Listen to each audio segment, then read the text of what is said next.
प्रेमपुर गांव बहुत ही खुशहाल गांव था। अपने नाम की तरह ही इसमें रहने वाले सभी लोग एक दूसरे के साथ बहुत ही प्रेम भाव से रहते थे। बारिश भी समय पर होती थी, जिससे अच्छी फसल हो जाया करती थी।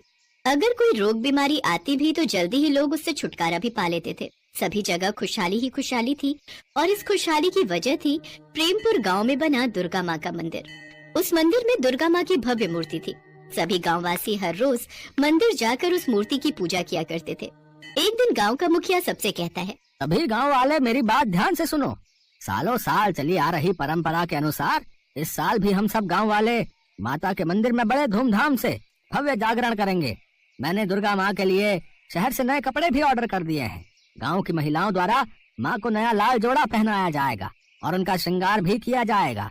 साथ ही उनकी पूजा के लिए हर घर से थोड़ा थोड़ा दूध घी उस दिन माँ को अर्पित किया जाएगा, समझे? अपने गांव पर दुर्गा माँ की विशेष कृपा है, इसीलिए सभी उस रात जागकर दुर्गा माँ का जागरण करेंगे। जागरण की तारीख आज से ठीक 1 महीने बाद की निकली है। आप चिंता मत कीजिए मुखिया जी, हर साल की तरह इस साल भी हम माता का जगराता बड़े धूमधाम से करेंगे। सभी गांववासी जागरण वाले दिन का बड़ी बेसब्री से इंतजार कर रहे थे। लेकिन जागरण से ठीक 20 दिन पहले की बात है। आधी रात का समय था। तभी गांव की रहने वाली सबसे बुजुर्ग महिला सावित्री काकी अपने हाथ से ढोल पीटती हुई और चिल्लाती हुई घर से बाहर आई। गांव वालों, जल्दी बाहर आओ, बहुत बड़ा अनर्थ हो गया है। अरे जल्दी बाहर आओ। ढोल की आवाज सुनकर सभी लोग बाहर आए। उसके बाद काकी ने जो लोगों को कहा उसे सुन सभी गाँव वाले हैरान रह गए। अरे ये कैसी बातें कर रही हो काकी, पर यह कैसे संभव है? बेटा, मैंने तो जो सपने में देखा वही तुम लोगों को बताया, और जब से मैंने ये सपना देखा है तब से मैं भी यही सोचकर परेशान हूँ कि भला ऐसा कैसे हो सकता है कि हमारी दुर्गा माँ जंगल के बीचों बीच बने उस बरगद के पेड़ के नीचे कैद हो। पर हमारी माँ तो काफी शक्तिशाली है। चलो माना कि वो उस पेड़ के नीचे कैद है, लेकिन वो तो स्वयं भी बाहर आ सकती है ना? छोटे से बिट्टू की बात सुनकर सभी सोच में पड़ गए। बेटा, वही तो मैं भी कह रही हूँ, लेकिन माँ ने कहा है कि वो सिर्फ अपने भक्तों के द्वारा ही बाहर आ सकती है।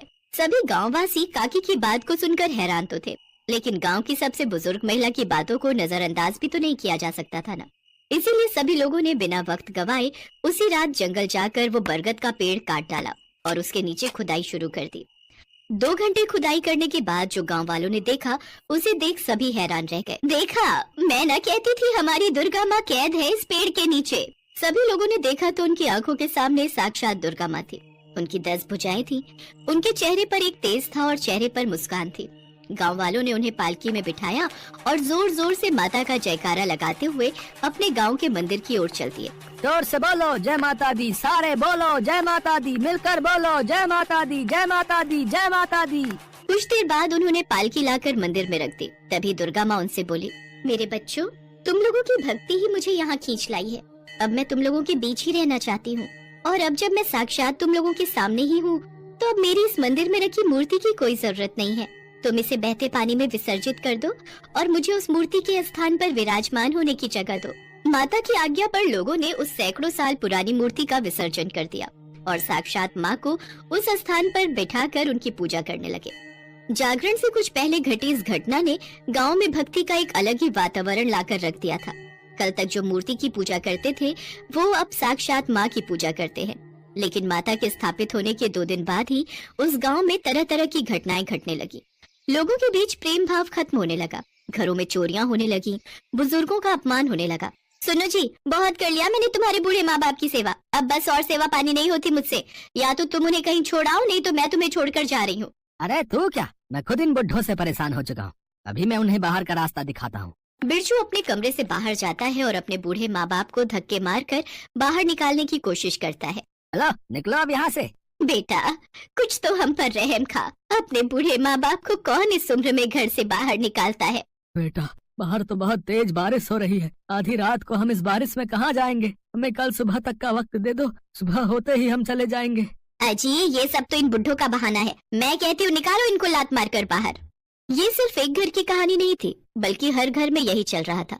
भाई भाई से लड़ रहा था और बहन बहन से। औरतों के साथ जबरदस्ती की जा रही थी। लोगों के खेतों में आग लगकर उनकी सारी फसल खराब हो रही थी। कुएं का पानी सूख चुका था।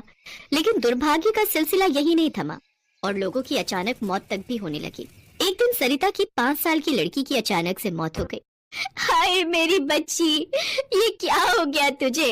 उठ, अपनी माँ से बात कर मेरी बच्ची।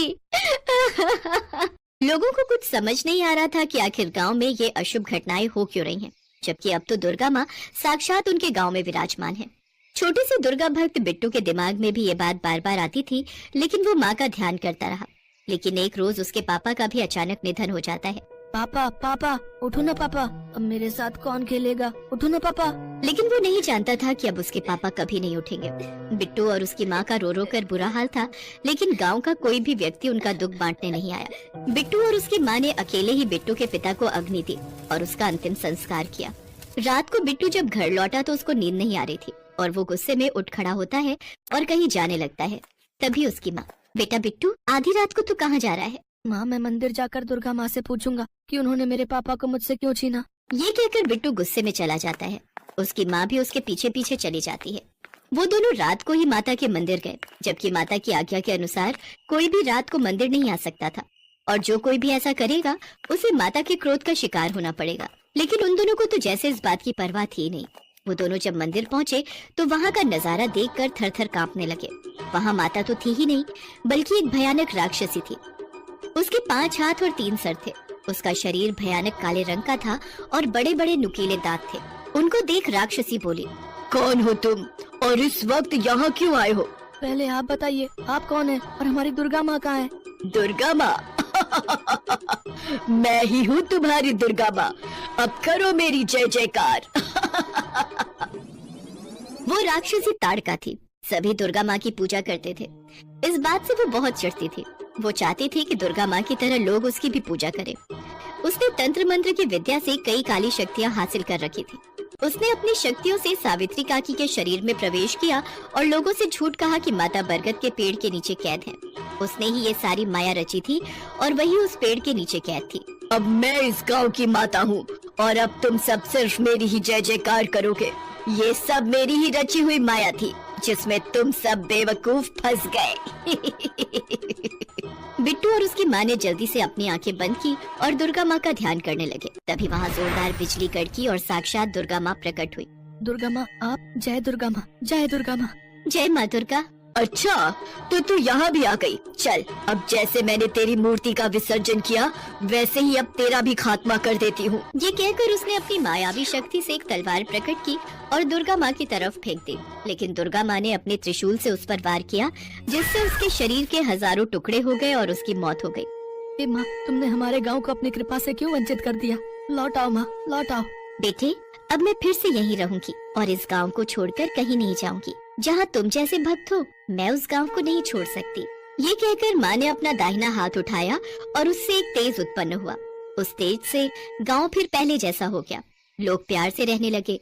कुओं में पानी भर आया, खेतों में फसलें उगाई और यहाँ तक कि इन दिनों जिनकी मृत्यु हुई थी वो लोग जीवित हो उठे। माँ की महिमा देख सभी गांव वालों ने माँ के नाम के जयकारे लगाए और बड़े धूमधाम से दुर्गा माँ के लिए